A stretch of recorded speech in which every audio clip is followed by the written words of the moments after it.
through a whole new regime, or he's not the answer and they have to go a whole new direction in the quarterback market. We're live on YouTube, though. It's been a couple of weeks there. I will be live, still figuring out my exact schedule. I'll definitely be live every single Sunday of the football season, 4:30 p.m. Pacific. It's the most underrated TV window in sports in the fall because it's the awkward 45 minutes between the second slate of NFL games and the Sunday night football game. So we'll be live over there. But as promised, the title of both the TikTok and the YouTube, the 4 preseason top 25 college football teams that make me nervous, man. I would be nervous if I was a fan of these teams, and I would not bet on any of these teams whatsoever.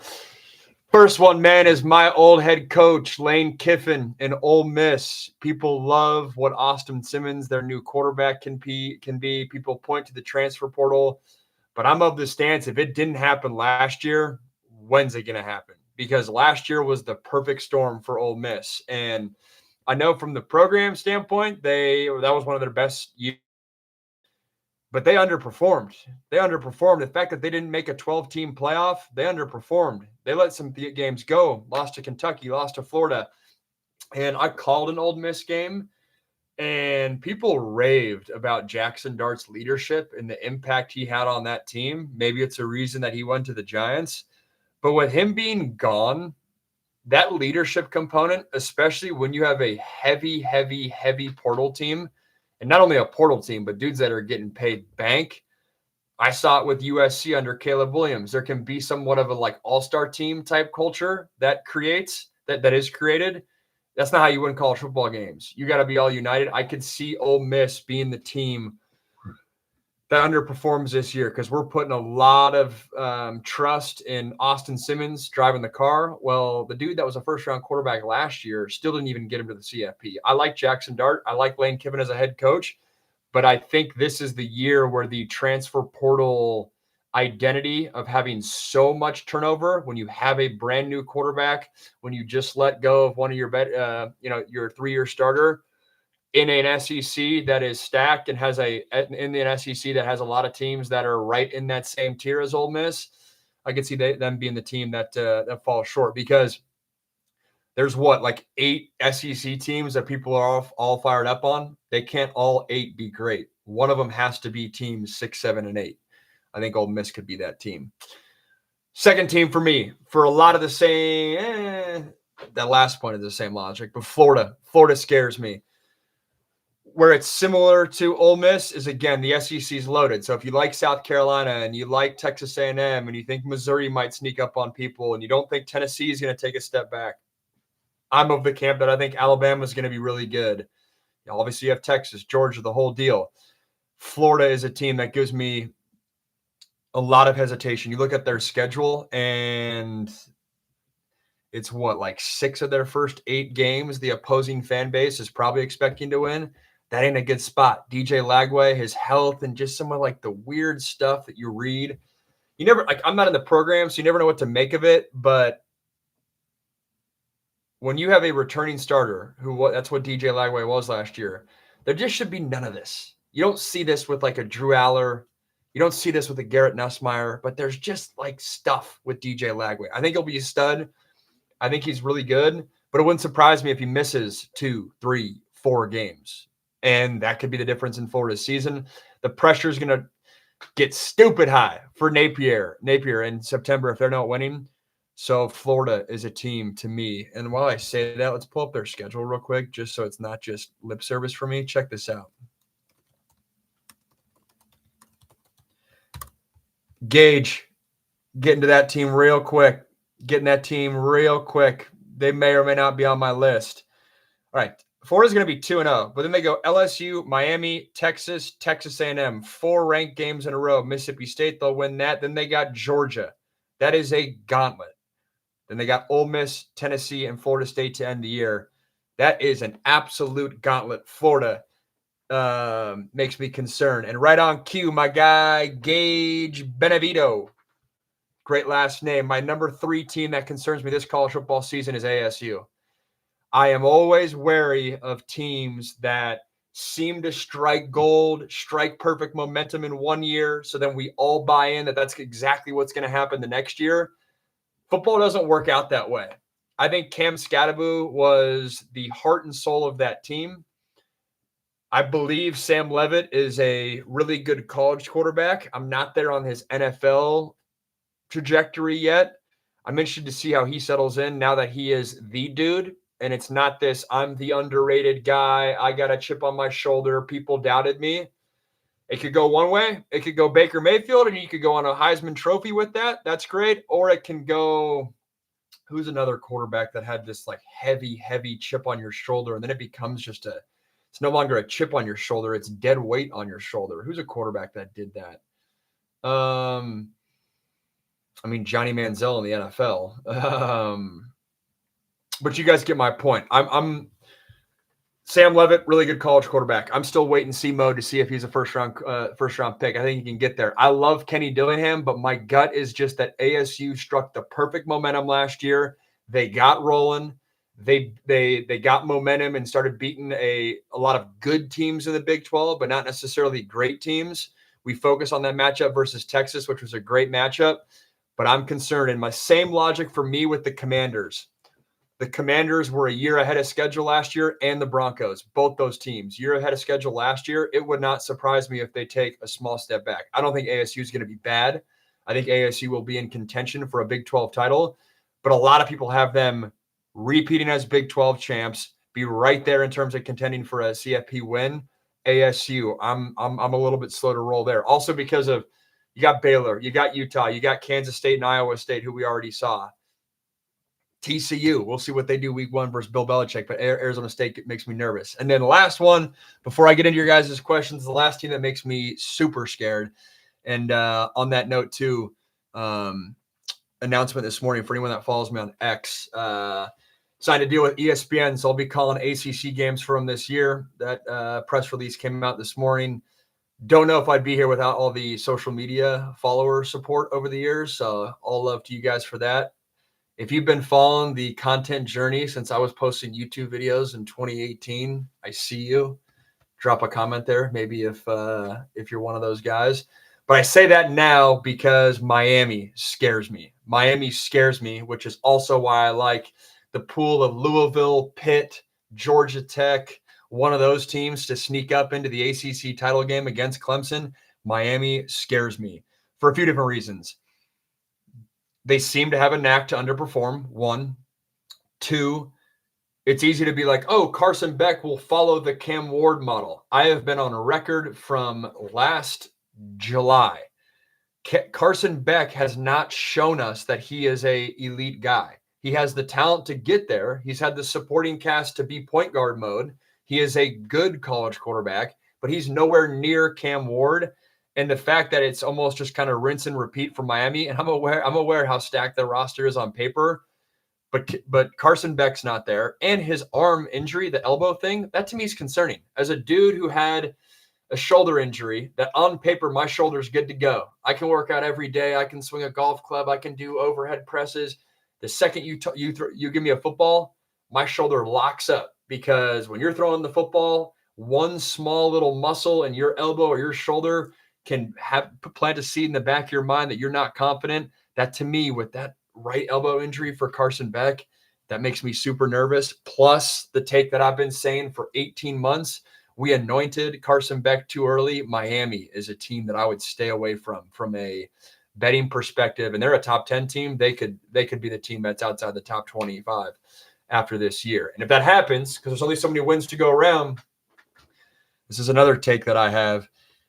There were only 6 coaches that were fired, 6 Power 4 coaches that were fired last cycle, the 2024 going into the 2025 cycle. There were 16 the year before. That's a huge delta. This December, November and December, is going to be a bloodbath for coaches.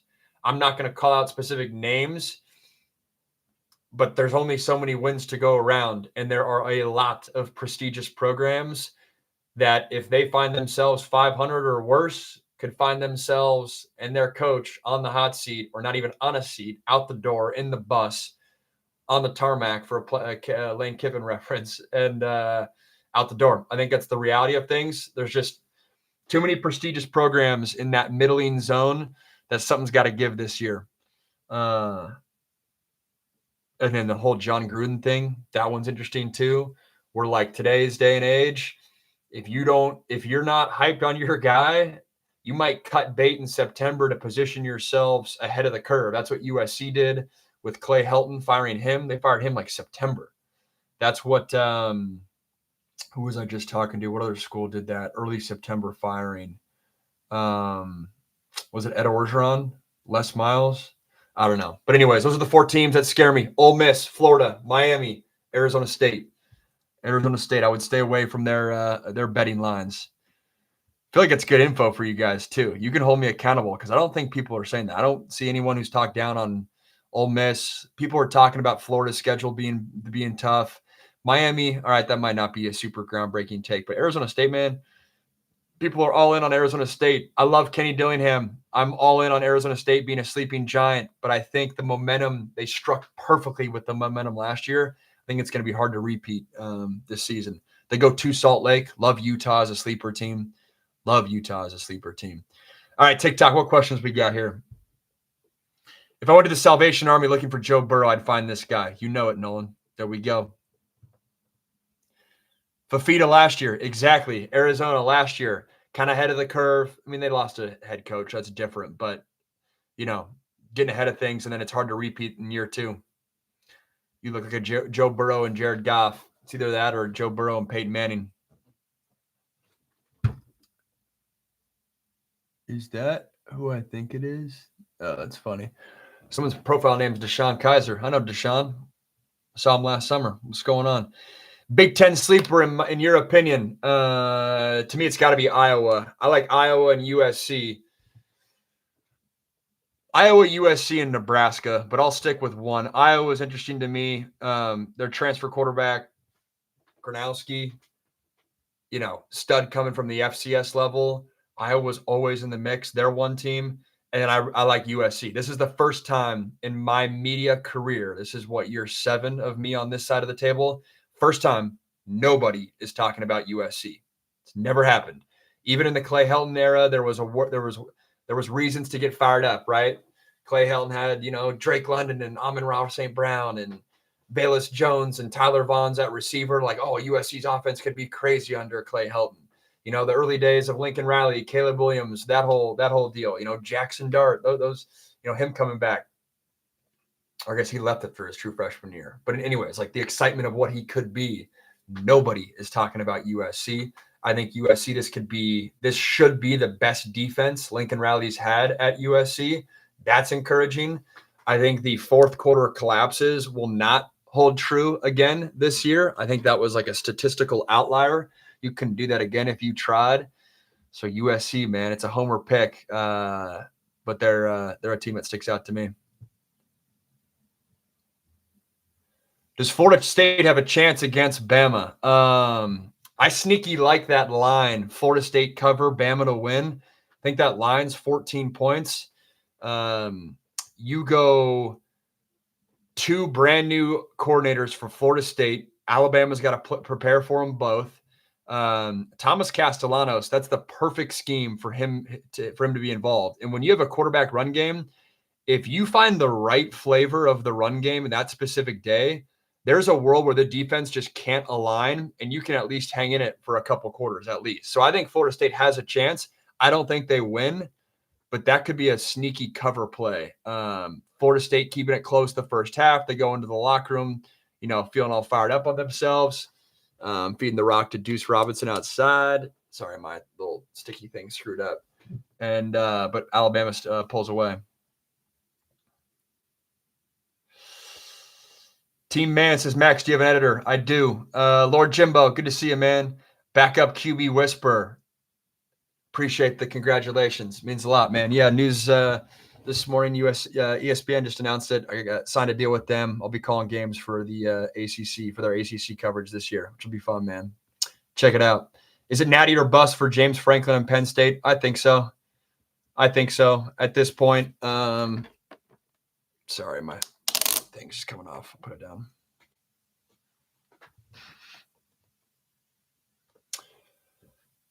Damn, that's annoying. Sorry. I do. I mean, at this point, there's been so much hype all off season, and coupled with the fact that Penn State is notorious for not winning the big game, that's a lot of pressure to hold on to, even if you have all that returning talent. Penn State, I think, could position themselves in years past as like, we're nipping on the heels of Ohio State and Michigan. Well, now both those teams have national championships in recent memory, yet it feels like Penn State is the team to beat this year. Psychologically, that is not a good place to be in if you're Penn State. I would much rather be the team that's the underdog. We're sneaking up on them. All eyes are on Ohio State. That's not the case this year. All eyes are on, even though Ohio State's the defending national champion, there is more buzz around Penn State this year. Thoughts on the North Carolina QB battle? Gio Lopez. It's most likely going to be Gio Lopez or what? Max Brown, the true freshman guy. Few things. One, the fact that North Carolina went into the spring window in the portal after spring ball and got a quarterback is a huge sign to me that they did not like the situation that they currently had on hand with their quarterback. Why else would you go into the portal if that wasn't the case? One. So they went and got Gio Lopez. Another take, I think this was a weak quarterback portal class, especially related to like 2 years ago. That's why I think we're anointing Fernando Mendoza as a first-round pick. Love Fernando Mendoza. He is not a first-round pick right now. He could get there. He is not a first-round pick right now. But that was like one of the bigger guys to go get in the portal. So then we're hyping him up. Same thing with Carson Beck. Carson Beck did not have a good season last year, yet he was like the guy to go get for Miami because it was a weak portal class. Gio Lopez, coming from South Alabama, in a different class, does North Carolina go and get a different guy? I don't know. Gio Lopez's stats seem legit. What I'm most intrigued with is what does this offense look like? Because Gio Lopez ran for almost 500 yards last year. That's good. He's efficient with the ball. Only threw 5 interceptions. I know that because I did a segment on ESPN this morning on Bill Belichick. But the most intriguing thing to me is what does this offense look like? Never in my football world have I heard of a coach getting retained from the previous staff and then also getting a promotion. That's what happened with Kitchens, their new offensive coordinator. He didn't call plays last year, and he was on the old staff. He was on Mac Brown's staff. He gets retained by Bill Belichick and then a promotion as a play caller. That's unheard of, and no one's talking about that. That to me is crazy. But what does the offense look like? And it's interesting because Bill Belichick had, if it is going to be Gio Lopez and there's going to be a dual threat element, well, Bill Belichick had Cam Newton in 2020. All right, so they were receptive to that style of dual threat capabilities. Freddie Kitchens, his best years as a coach were with Baker Mayfield early on in Cleveland. Baker's a quasi dual threat guy, at least at the college level. And, point being, where on that spectrum of quarterback run game does this offense for North Carolina be? And this week 1 game will set the tone for them because if they have the 6th easiest schedule in college football, 6th easiest schedule in college football.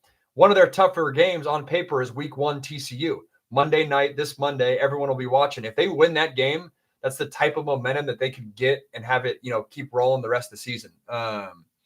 Especially because their season on paper or their schedule on paper is it's kind of booty, to be honest. But yeah, that's my Gio Lopez North Carolina take. USC winning 10 games, Maxwell. Book it, Jacob Berger says. I will take that bet with you any day. I'll take the under on that any day. I guess, are you saying regular season? Makes it a little bit more interesting if you're saying just regular season. And Young One, thinking you might see an upset in your game at Virginia this week, 6 p.m. Eastern. I'm calling Virginia, Coastal Carolina. I got Clemson after that, and then I got North Carolina the week after that, which will be fun. Do I think I'll see an upset? I don't think so. I am believing everything you read out of Virginia that this is the best roster they've had in 4 years in terms of depth. Chandler Morris has played good college football, and then I don't really know what Coastal Carolina's offense is going to be. They have literally 4 quarterbacks in the running for starting quarterback, so we'll see there. Backup QB whisper, phenomenal point about Penn State that I think people are not appreciating. The impact that Tyler Warren had on that offense and the success that he allowed Drew Aller to have. Everyone pays attention to the running backs. Everyone pays attention to the receivers and all the movement they had there in the portal. The amount of plays that they featured Tyler Warren in, if you're Andy Kotelnicki, it'll be a totally different mentality play calling this year. I don't think that's an exaggeration. When you're play calling a pass game to feature your tight end versus featuring the receivers, that's very different. Very different. If you're calling plays for George Kittle and the 49ers in that offense, or Travis Kelce and the Chiefs, and you're featuring your tight end in third down schemes, that's a totally different page, chapter, section of the playbook than when you have 3 wide receivers and let's go have our Z and X receivers go eat. Not saying you can't make that adjustment, but that's not just easy, we'll snap our fingers and change that. KCH, BTL, Texas starts off 1-0. I think so. I think Texas wins week 1, and that's a sneaky betting line that I love. I believe Texas's line is at 10.5, 9.5. So if you think Texas is winning week 1, which Vegas says they are not, might be a line for you to hammer. Let me see. Over under week 1. Or sorry, win total. What do we got here? Happy engagement to Kelsey and Swift. Yeah, my wife saw that news and immediately texted all the group chats in full caps. To me, though, if like another 6 months went by and they weren't engaged, the flip would have script. The script would have flipped. People would have been concerned. People would have been like, "What's going on?" Timing's good. You got to get it in before football season. That's what I did too. I proposed to my wife on August 8th, I believe it was, because I knew. One, it had to be a surprise, and she knew that it was like coming before year's end. And the second football season starts, I got no time to do that. So I snuck it in there first week of August. Savvy move by Travis Kelce, Get it in there before the game start, before it becomes a distraction. What was I just looking up? Oh, yeah. Texas. Yeah, Texas, 9.5. Like the over on that. Like the over on that win total. Only 72 genders. Hey now, what a username. Illinois is going to flop. It's a decent pick right there. It's a different mentality when all off season, like this is the season for Illinois. This is what we work for. Brett Bielema, you got a returning quarterback versus in years past, you're kind of sneaking up on people. Totally different mentality. Who you got, NC State or ECU? One of the most underrated quarterbacks in the country, I think, is CJ Bailey. And the fact that he was a true freshman and operated that offense, don't be shocked if he takes a big step this year. I mean, I'm going to go NC State, but I haven't really dove into that game that much. PU says Heisman for Haynes King. He needs to throw the ball more if he's going to win the Heisman. He's a really good college quarterback, but he needs to throw the ball more if he can. I've only had Haynes King once. I had him in his game last year versus North Carolina, and he got hurt. It was like a really weird game. Felt like he was hurt the whole game. I don't know. That was goofy. Maybe I'll get there again. What are your thoughts on Zach Calzada? To be honest, I haven't watched a lot of him. His story is fascinating. To go from beating Alabama to then the journey that he went on to then now at Kentucky. I mean, winning games at Kentucky. I feel like we've seen this last year with the Vandergrift guy. It's just tough, man. It's just tough. That's my biggest worry with like a Bo Prabula at Missouri too. Like no one's talking about Missouri. A lot of people loved Bo Prabula in December, January. If you're not winning, it is hard to have success as a quarterback. So those guys, it makes me nervous for those guys. Braxton Parrish, what's up, man? What do we got here? Fight on 5. What's up, man? Yoon, what's up? Got a bunch of good content coming out. I've been slow TikTok on the short form. If anyone's watching this, like, dude, I remember you used to always see your videos. I haven't seen much. The reason being is YouTube has been a huge focus for me the past 3 months. We're rocking and rolling. I posted a sweet Jeremiah video this morning, a Jeremiah Smith video this morning. Go check it out. It's called We've Never Seen a Receiver Like This Before. If you are even remotely interested in Jeremiah Smith or love receiver play, I promise you'll love that video. Go check it out. But now it is football season. I'll be posting TikToks like I was last football season. So we'll be rocking and rolling there. I kind of needed to gear down the short form to gear up the long form, build that process, build that cadence. Now we're rocking and rolling, posting a YouTube video every single Tuesday, long form every single Tuesday, and then we'll get the short form rocking and rolling. If I draft you better give me Jamar Chase 2,000 yards passing. See, it's funny because I play an auction draft for fantasy football, and Joe Burrow's in that awkward zone of like he's fantasy QB like 3, but he's worth like $13, and then Stafford's worth like $1 or like $2 or whatever. Like there's a huge delta. So it's like, is it worth going for Joe Burrow? But I was like, damn, I feel like I gotta do that. He was on my roster the past couple years. I didn't keep him, but I feel like he's got to be on my team. I didn't bid for him, but I almost did. I was thinking about it. Hopefully I don't regret that. Makes for some good fantasy football team names. Unc Burrow. John Dollars, I know nothing about ODU. I'll be honest with you. I know nothing about Old Dominion. Unpopular opinion. Being a backup QB in college is so fun. Just totally depends on how you're wired. There's some backup quarterbacks that then use that as the excuse for not watching film, and they kind of give zero fucks. That was not me.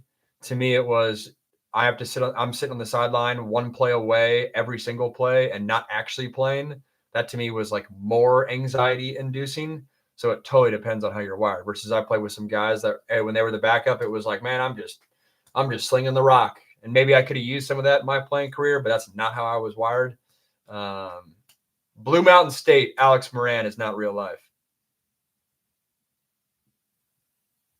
Favorite 2 locks for this week?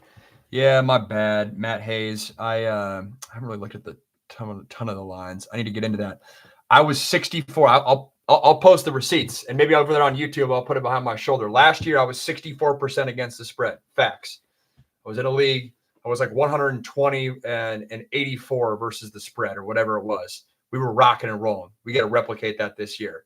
I'll make it a point on my lives. Stay tuned for what those schedules are. But to do a gambling segment, because there's usually like 5 a week that like really jump out to me. There's some betting things that what are some like betting things that I always pay attention to on college football? BYU home game at night. Always circle those. Always circle BYU home games at night. If BYU's not favored, get ready for the upset. If they are heavy favorites, the opposing team comes locked in, ready to go. That's an interesting line I like. What other little college football nuggets do I have? If you have a good quarterback that can operate the passing game, a top 30 quarterback in college football, you get like a line where they're dogs by like 8 points. Love those pockets because you see it all the time in college football, like a team like Washington State, Cal back in the Pac-12 days. You kind of catch maybe USC sleeping. It's a random like late kickoff, but then that passing attack from the bad team is lethal. You get the right recipe that given day, they can put up some points and they can keep that thing close. But anyways, I'll come up with on the lives this season some betting lines that I like. That's a reminder. I'm going live this football season every single Sunday at 4:30 Pacific time. Why? Because that's the window when everyone's on their couch. The second slot of NFL games is done. You're waiting, watching Maria Taylor on NBC for Sunday Night Football. Well, you can open up your laptop or your phone and we'll go live. We'll chat ball. Probably a lot of college football focus just because I'll be traveling back Sunday morning. But I'll poke around with some NFL stuff too as well. I'm also trying to get NFL All 22 access. I know some of you guys over the years have been like, yo, you got to do more NFL breakdowns. I just haven't had access to NFL All 22. We're working on it. Fingers Fingers crossed. The Andrew R asks, how well do I think Ty Simpson will do at Alabama at quarterback? I am not close to the Alabama program at all. But when you read the little Southern commentary, and those of you guys that have followed my content, I thought it made no sense that Jalen Milroe went to the NFL. 0 sense. He would have been the best returning quarterback in college football. He would have got paid just as much as him going to the NFL. He's not an established pocket passer, which is why I don't think he's going to be a successful NFL quarterback when it's all said and done. He could have gone back to college to then get that experience. I don't know why he didn't. If you read between the lines, little nuggets. I was watching Reese Davis yesterday on ESPN. Comments like, oh, Ty Simpson maybe fits this scheme better. Well, that I agree. And you hear little nuggets that like, oh, maybe Ty Simpson could have pressed Jalen Milroe for some action this year, even if Milroe had came back. You hear that. But then I also remember, because I covered Kalen DeBoer closely at UW, where his calling card was that he would adapt his system to whoever his quarterback was. That's what we were all saying last year. Those two comments are contradictory. My point is, maybe they have a sneaky diamond in the rough with Ty Simpson that we aren't really talking about. And I think I saw a stat. What was it? The national champion for the last 3 years? Wait, that doesn't make sense because that is JJ McCarthy breaks this rule. It was something about how like year one starters have won national championships or something like that. Whatever, disregard that. But like, I think Ty Simpson can be good. I love Alabama to compete for an SEC title this year. I think they'll be legit. I'm a believer in DeBoer. What's the ceiling for SC? The ceiling is a Big Ten title. Ceiling is best case scenario. I think they can win a Big Ten title. I think this is the best defense on paper Lincoln has had during his time at USC. It's not the best offense, but I think they can have a really good defense, and I think they can have a really good offense. I mean, we're used to having elite offenses with Lincoln Riley. So if they go one step down from that and they go a really good offense, it sounds like they're pretty optimistic about what their offensive line could be, which was my biggest concern 6 months ago. And their defense is legit. Like their front seven, everything you read is that this is the strongest and the deepest this front seven's been. Ceiling for USC is a Big Ten title. I would not put my money there. I like Oregon better on paper. I like Penn State better on paper. But there's a reason. Whoever asked me it earlier, USC, sleeper team, Big Ten. That's a homer take, but I feel like the logic's there.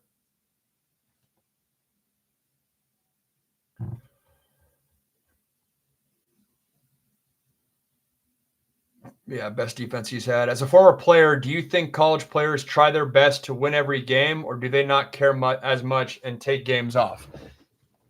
I've been part of 5 different coaching staffs, 2 different programs. I have never seen players take games off whatsoever. This is not basketball or baseball where the season has lots of games and you can afford to like not show up or not give your best or come like hungover or something like that. Football, those opportunities are so precious and you put so much training in for just 14 days a year. Basketball, you're getting 34 plus games a year, plus scrimmages, the whole deal. A lot of guys playing. No one's taking time off football wise. I do think the portal is interesting. If guys know, they're not playing, do they kind of check out, know that they're going to leave? I think there's some substance to that, but big picture in the locker room, I don't think in terms of taking games or plays off, I don't think there's any of that.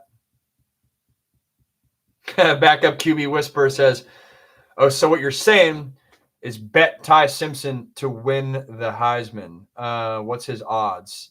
What are his odds? Backup QB Whisperer, do me a solid. What are his odds there? And I'll let you know. And on that note, I'll give you guys 4 NFL lines that I love. I'm doing something with DraftKings, so you'll see it come out soon, but I'll give it to you guys right here if I can find the little file. All right, 5 NFL lines that I love. Nope, that's not the file. Hang on. 2 seconds. It's right here. 5 NFL lines that I love. Rams plus 2,200 to win the Super Bowl. I know Stafford's back is like sus and whatnot. 2,200 to win the Super Bowl is like 8th best in the NFL. I think I like the Rams better than the 4 NFC teams ahead of them. I don't have it in front of me, but right now the Niners have better odds per DraftKings. The Commanders have better odds. The Lions have better odds. The Eagles, I like the Eagles better than the Rams on paper. But the Rams, 2,200 to win a Super Bowl. Dude, Devontae Adams, Puka Nacua, lethal, that young defense taking the next step. Love the value in Rams plus 2,200 to win the Super Bowl. I love New York Jets minus 650. Not a favorable line, but minus 650 to miss the playoffs. I don't see a world where the Jets make the playoffs. So even if that line is incredibly negative there, I guess not. It's different. It's not plus 650. Like that line should be much lower than that or much worse than that. I think right now we have a little belief in what Justin Fields could be. Justin Fields is not a playoff caliber starting quarterback. I would hammer New York Jets minus 650 to miss the playoffs. Minnesota plus 100 to miss the playoffs. Also like that. The football world has hyper-focused on Sam Darnold's one game in the playoffs as the reason that, like, oh, it must have all been Kevin O'Connell. Kevin O'Connell's a great coach. That roster is loaded. Sam Darnold had a really good year. Kirk Cousins played at a high level for the Vikings. And I know none of those guys are incredibly flashy. I know Darnold kind of came out of nowhere for some folks, not for us, not for people that have been consuming this content.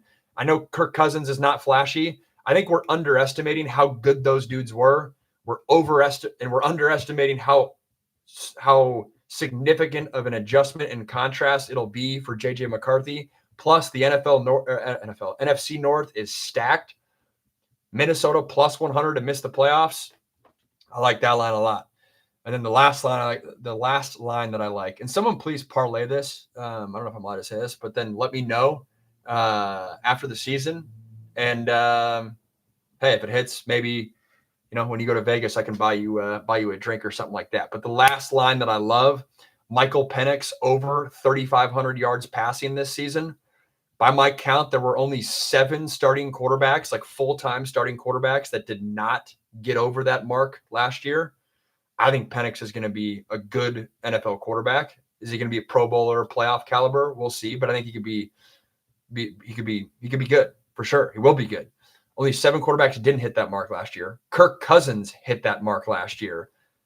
Falcons, to me, are a sleeper team in the NFC. Penix over 3,500 yards passing this season. Check it out. To recap, for anyone that jumped middle of this, I got Rams plus 2,200 to win the Super Bowl. I would advocate for this. New York Jets missed the playoffs, minus 650. Minnesota plus 100 to miss the playoffs. Michael Penix over 3,500 yards passing this year. What's good, Max? Week 1 finally here. You know it, Rami Jet. You know it. Archie boy, I'm assuming you're a Bucks fan. That's an obvious statement. Sorry, that was stupid. My bad, Archie. Do you like the Rams week 1 versus the Texans? Toss up, in my opinion.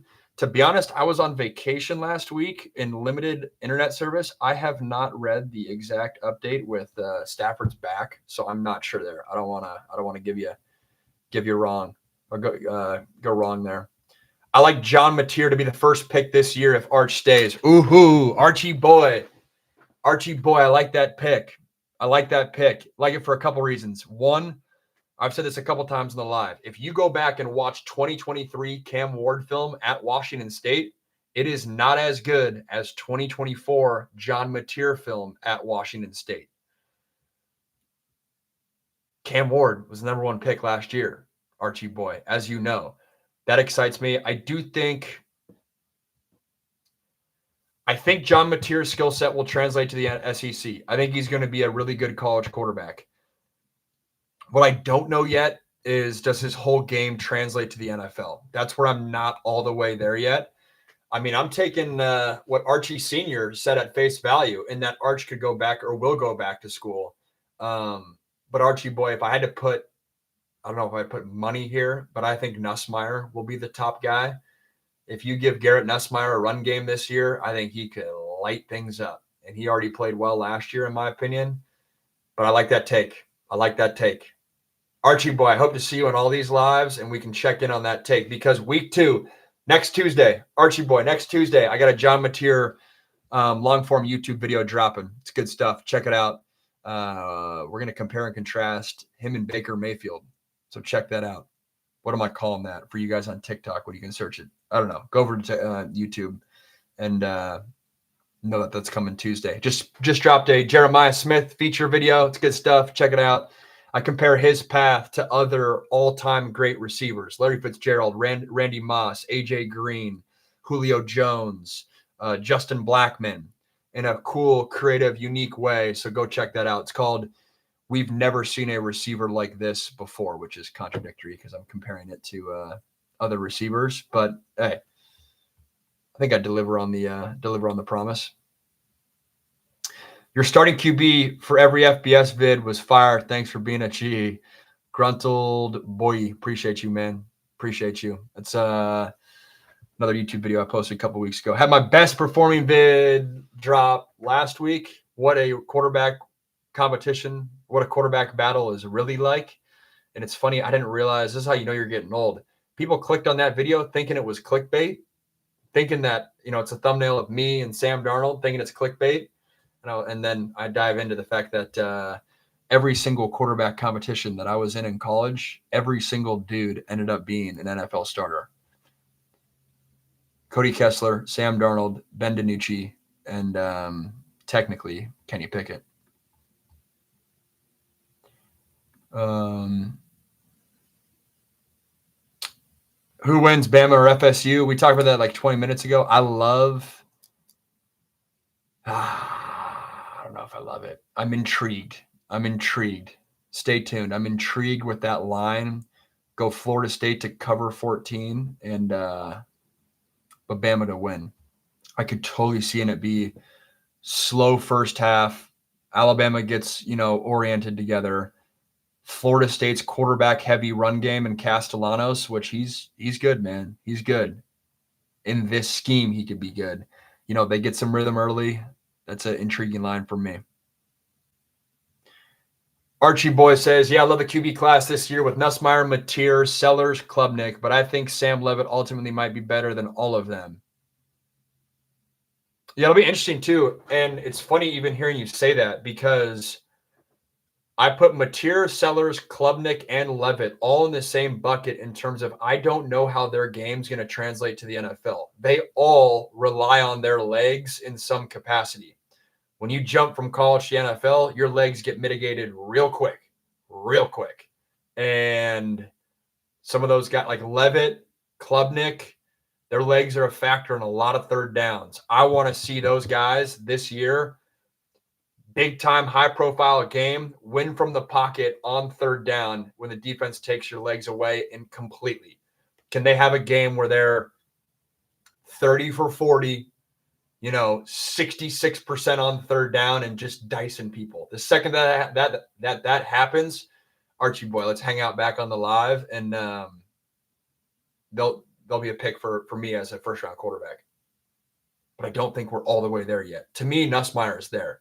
To me, the world just kind of needs to come around to the fact that, all right, he's like, 6'2", 6'3", he's not dual threat. So it's not this like crazy, super exciting thing versus like Lenora Sellers, you turn on that tape, that's super exciting.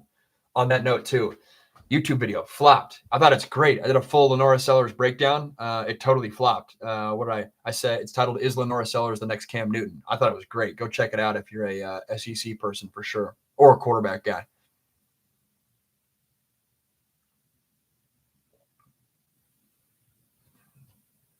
I like Lagway over Nussmeier. Jonesy baloney. I'm with you. I'm drinking the Dante Moore Kool-Aid. I'm right with you. In terms of value Heisman odds, love Dante Moore. I actually don't know where it's at right now, but I've been on that take for like 4 months. It's easy to fall in love with quarterbacks that we've known and seen. Dante Moore, I know we saw him 2 years ago, but we don't really know what he's going to be at Oregon. Though that's where the value is for Heisman picks.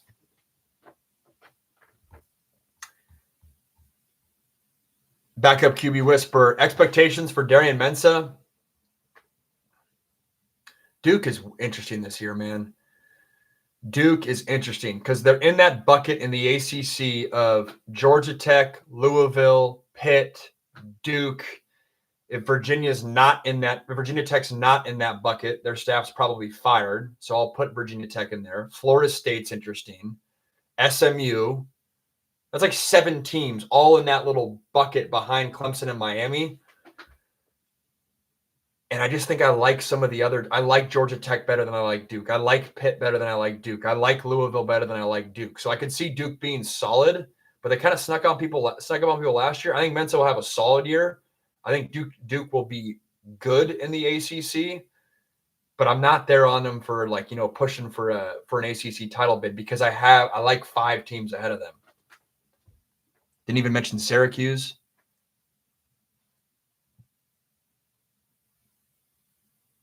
I've already talked about Oregon. What did I title this vid? The TikTok vid. We talked about Dante Moore a little bit. I didn't talk about Oregon that much. Yeah, the title of this vid for anyone coming in late, the 4 teams that I'm super nervous about or like I would stay away from that I could see underperforming as top 25 teams. I had Ole Miss. Here's the Spark Notes version. Last year was their year. Last year, the roster was stacked. I think we underestimate how big of a leader Jackson Dart was for like keeping that team together. It is a heavy transfer portal roster turnover team. I can see a world where that catches up with them this year. And there is a lot of teams in the SEC that a lot of people are excited about and only so many wins to go around. Ole Miss I could see being a team that underperforms this year. Same with Florida. Florida's schedule is just brutal. The Lagway injury stuff makes me uneasy. If they drop a game they shouldn't, does the firing Napier Boo Bird start coming out? Not to mention this whole John Gruden thing. I think this John Gruden thing is legit in the sense that he wants to coach in the SEC. Where does John Gruden live? He lives in Florida, Florida State, Florida. We'll see what happens with the other SEC schools. Like that to me is not an insignificant point. That's not just like lip service because the dude's on the internet all the time. That to me is like real. Florida's a team that makes me nervous. ASU makes me nervous. I thought they overperformed last year. We're so bought into that hype. Cam Scatterbu is gone. He was such a big factor in that offense, And I felt like they struck momentum gold last year. It's hard to replicate that, even if you have a great head coach in Kenny Dillingham that I like. Arizona State makes me nervous. Not in terms of them being bad, but if the expectation is to return to the CFP, I would take the under on that.